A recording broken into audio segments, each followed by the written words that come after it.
Alors là, je voudrais parler de nos deux mémoires. On a une mémoire reproductrice, c'est-à-dire reproduire mentalement à l'identique une information. Alors ça peut être un mot d'orthographe, une carte de géographie, une image, un dessin, etc. C'est ce qui est valorisé par l'école. L'école montre quelque chose le mardi et demande aux enfants de reproduire à l'identique le vendredi. Mais ça nous a même créé une hypertrophie de cette mémoire. Alors qu'il faut savoir qu'on a une autre mémoire qui est une mémoire transformatrice. C'est-à-dire que à partir du moment où j'ai une image, une information, une sensation dans la tête, je peux aussi bien la reproduire, mais je peux également la transformer, la modifier, l'associer, la combiner. Alors, un exemple très simple, si je prends une bouteille par exemple en plastique, eh bien, je demande d'abord de la mémoriser telle qu'elle. Alors comment on fait pour mémoriser une image? C'est pas en regardant. On croit que c'est en regardant, comme l'orthographe d'un mot. C'est pas la maîtresse qui dit regardez le mot que j'ai écrit au tableau, vous allez le photographier. On n'a pas d'appareil de photo dans la tête. Et en fait, pour avoir aussi bien un mot dans la tête correctement écrit ou un objet, une image quelconque, ce carnet ou cette bouteille, c'est en me parlant dans ma tête qu'elle se reproduit à l'identique. Eh bien, le premier pas à faire dans l'imagination créatrice, c'est avoir une image dans la tête. Avec ce double projet, soit je la reproduis telle qu'elle, je peux en faire un dessin, je peux la décrire parfaitement, et j'aurai 20 sur 20. Si c'est un mot d'orthographe qui est marqué là, je l'épelle, il s'écrit dans la tête et ensuite je suis bon. Alors que si je n'ai que le son dans la tête, je risque de faire des fautes. J'ai une image dans la tête et maintenant je décide d'en faire quelque chose, de modifier cet objet, cette image, pour obtenir quelque chose d'autre. Alors, soit quelque chose qui est une amélioration de l'objet. En regardant l'objet, je me dis, mais qu'est-ce qui lui manque? Qu'est-ce qu'on pourrait lui rajouter ou lui enlever? Comment le modifier, etc. Alors, si je ne fais que regarder l'objet, c'est-à-dire cette bouteille, sans me parler dans la tête, j'en aurai une image globale. Je pourrais dire c'est une bouteille, etc. Mais si je veux la reproduire fidèlement dans ma tête, il faut que je me parle tous les détails. L'étiquette, la couleur, ce qui est écrit, etc. Et plus je vais me parler, plus l'image va se compléter dans ma tête. Alors, si par exemple je regarde la bouteille sans me parler dans ma tête, sans utiliser mon discours intérieur, sans décrire en mots ce que je vois, eh bien j'aurai une trace globale. Je pourrais dire, bah, j'ai vu une bouteille. Si on me pose des questions en disant, mais elle est de quelle taille, de quelle forme, il y a quoi à l'intérieur, quel est le niveau, est-ce qu'il y a des traits particuliers, qu'est-ce qu'il y a marqué sur l'étiquette, etc. Là, je ne pourrais pas répondre. Mais par contre, si je me dis tout cela en moi, avec ma voix intérieure, eh bien, de façon miraculeuse, ça va se placer dans l'image. Il suffit ensuite que je regarde ailleurs, parce que notre cerveau ne peut pas à la fois voir à l'extérieur et voir à l'intérieur. Je regarde ailleurs et je me replace dans l'image que mon cerveau a fait pendant que je me parlais, pendant que je décrivais. Et à partir du moment où je vois la bouteille dans ma tête, je retourne pour comparer mon image mentale et l'image réelle. S'il manque des choses, je complète en me parlant. Si c'est bon, je m'arrête. Eh bien, c'est exactement ce qu'il faut faire pour mémoriser l'orthographe d'un mot. Je regarde le mot, je me parle les difficultés du mot. Tiens, là, il y a deux L, il y a deux N, il y a une lettre muette, il y a H, etc. Ensuite, je le découpe en syllabes. J'épelle, en prononçant, je prononce le son de la syllabe. Par exemple, vinaigre, vinaigre. Et j'épelle c'est VI, etc., etc. Et ce faisant, je constate que le mot s'écrit dans la tête. Et d'ailleurs, on peut aussi l'écrire en ce qu'on appelle écriture blanche. Je l'écris en l'air. En l'écrivant en l'air, il s'écrit. En bougeant mon doigt, je vois les lettres qui se forment. J'en fais le dessin. Je peux dessiner très très vite grâce à mon doigt. Et c'est pour ça qu'il faut dire aux enfants, tu te parles dans la tête, mais aussi avec ton doigt, tu imagines que tu es en train de l'écrire dans l'air. Ce qu'on appelle l'écriture blanche. Bref. Donc, ça étant installé, j'ai deux projets. Je peux à la fois reproduire la bouteille le plus précisément possible, mais je peux également avoir un autre projet qui est le projet transformateur, qui va modifier. Alors, peut-être pour découvrir quelque chose d'inédit, de nouveau de la bouteille, peut-être pour, tout en la regardant, en disant mais qu'est-ce qui manque à cette bouteille pour qu'elle soit peut-être plus utile. Là, j'ai un projet utilitaire. Ou alors, je peux également en faire un projet artistique. En disant mais tiens, je pourrais changer la fonction, c'est-à-dire c'est plus un récipient. Quand je fais cet exercice avec différents groupes, avec des enfants ou des adultes, et je leur dis, ben voilà, vous laissez la bouteille se transformer dans vos têtes et puis après vous me dites un peu ce qui s'est passé. Alors il y en a qui me disent, ben moi je vois une fusée. C'est-à-dire, ils ont pris la forme inductrice de la bouteille, ils voient une fusée. Alors il y en a d'autres plus banalement me disent, ben on la coupe en deux. Je peux faire un pot de fleurs avec la base et un entonnoir avec le haut. Je l'ai eu. Eh bien ça, c'est déjà de l'imagination. Parce que la bouteille, elle n'est plus la bouteille, parce que mentalement, je l'ai rendue mobile, je l'ai transformée, je peux l'associer avec quelque chose d'autre. Je peux rajouter, je peux enlever, etc., etc. Ce sont ces processus qui sont utilisés par l'inventeur comme par le découvreur. Pour aller plus loin, pour être dans le côté de l'imagination créatrice, je propose à des personnes, les personnes qui viennent me voir, aussi bien des enfants que des adultes, je leur dis, ben voilà, maintenant, vous savez que vous pouvez transformer la bouteille. Mais maintenant, ce que vous allez faire, vous allez imaginer que vous êtes la bouteille. C'est de l'incarnation. Et c'est le procédé utilisé par l'écrivain, par celui qui se déplace, qui se met à la place de l'autre, qui essaye de vivre les choses et ensuite de les décrire ou de les écrire. Et alors, curieusement, quand ensuite je débriefe et je dis, mais alors qu'est-ce qui s'est passé? Il y a des personnes qui ne supportent pas le bouchon. Je me suis senti très mal. Ils ont incarné. Et d'autres se sont déplacés. Alors, qu'est-ce qui s'est passé? Ben moi, je me suis déplacé, je suis allé au centre de recyclage, par exemple, etc. Donc, il y a tout un imaginaire qui peut venir.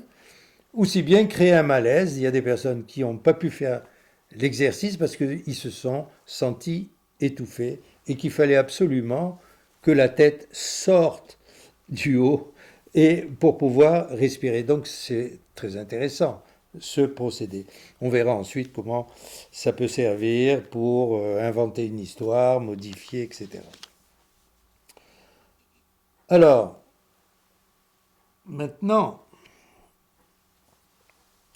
d'où ça m'est venu ça? Ben, ça m'est venu dans mon histoire de cancre. C'est-à-dire qu'à l'école, je ne comprenais pas, je ne suivais pas, j'étais pas attentif. Euh, J'étais attentif que pour sortir des vannes et des blagues, pour faire rire la classe. Et curieusement, ça m'obligeait à suivre un peu pour trouver le bon moment, le moment favorable, pour lancer une vanne. Parce que si vous lancez une vanne et qu'elle est au mauvais moment, au mauvais endroit, pas dans la circonstance, eh ben, vous tombez à plat. Vous êtes puni quand même par le prof, ce qui m'arrivait très souvent, et vous tombez à plat. Mais quand ça marchait bien, et ce qui ça m'encourageait à le faire, là, toute la classe partait en fou rire et en rire. Et évidemment, le prof qui se retournait disait Soto, pas dehors, tu seras collé. Euh, donc, j'ai entraîné cet imaginaire-là parce que ça faisait une action. Au lieu d'être là à subir une situation où je pouvais rien faire, et qu'on a un cerveau qui est fait pour l'action et pas que pour gamberger, et pas que pour faire de la gamberge, là j'étais vachement content. Et d'ailleurs j'en ai parlé à des animateurs de la radio, de la télé, et qui avaient aussi une répartie formidable, et me disaient qu'effectivement, ils avaient exercé leur art en classe. Eh bien, ce faisant, je ne pensais pas que j'allais me servir de cet art de modifier, de trouver les moments, de combiner, de lancer une vanne en décalage évidemment avec le cours, que j'allais m'en servir pour aider les enfants en difficulté scolaire. Parce que quand un enfant vient me voir avec son problème,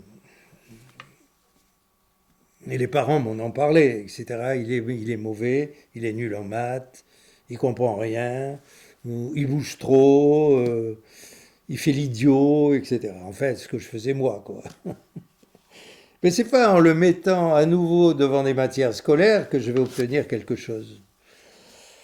Et je sais très bien, et on le sait, que quand quelqu'un est bloqué ou en échec dans une situation, si on lui fait revivre cette situation, le même blocage revient et son cortex sera débranché, sa mémoire inopérante, il aura le cœur qui va battre, il va devenir rouge, et au niveau restitution de sa leçon, utilisation de ce qu'il a appris, ça sera nul. Et donc l'échec va amener l'échec. Donc plus l'enfant est en difficulté, moins je vais parler d'école. Par contre, je vais lui montrer que quand il est ni noté, ni jugé, etc., donc par de l'imagination, la mise en image, je vais commencer d'ailleurs par une photo, une couverture de magazine. Je lui dis, tiens, regarde bien cette couverture, tu vois les personnages là, ben, regarde-les bien et après je te poserai des questions simples. Alors il regarde, etc.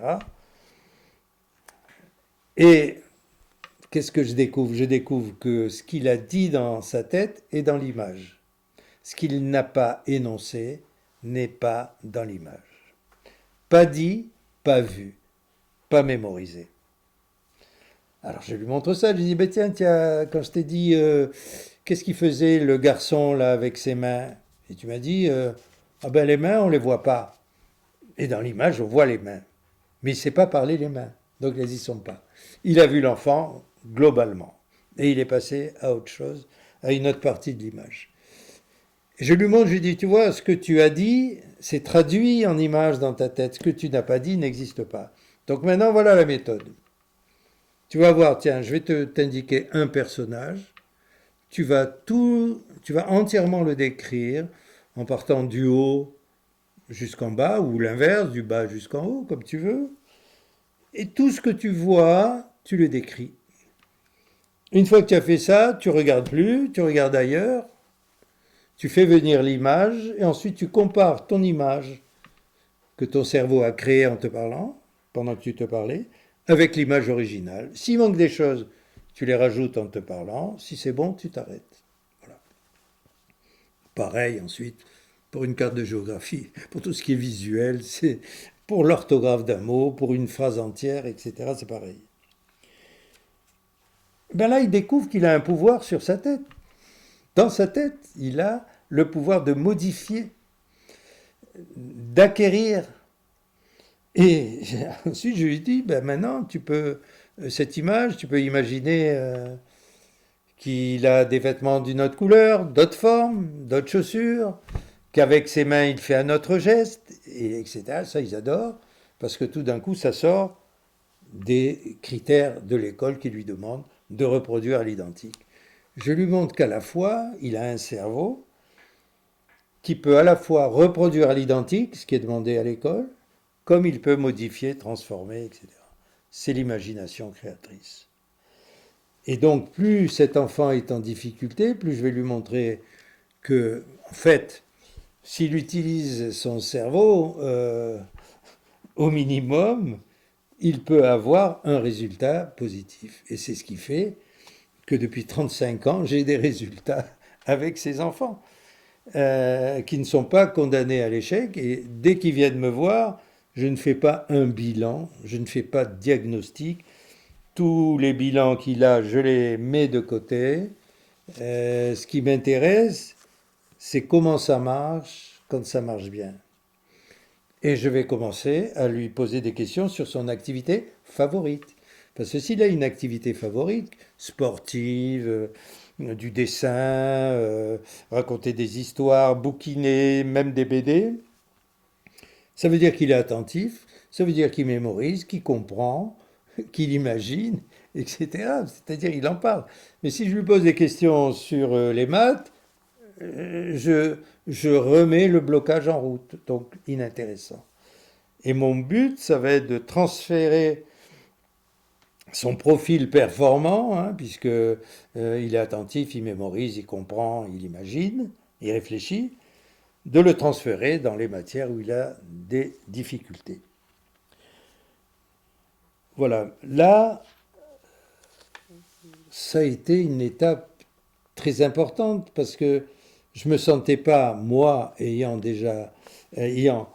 jeune, à l'âge des enfants qui viennent me voir, ayant été divergents à l'école, n'étant pas dans la reproduction de ce qu'on me demandait de reproduire, mais étant dans la transformation, puisque je transformais l'ambiance de la classe, euh, j'ai compris une chose, que mon sujet, c'était vraiment l'imagination. Et que l'imagination, elle sert à anticiper des situations plus favorables, elle sert aussi à résoudre des problèmes et à éclairer des situations.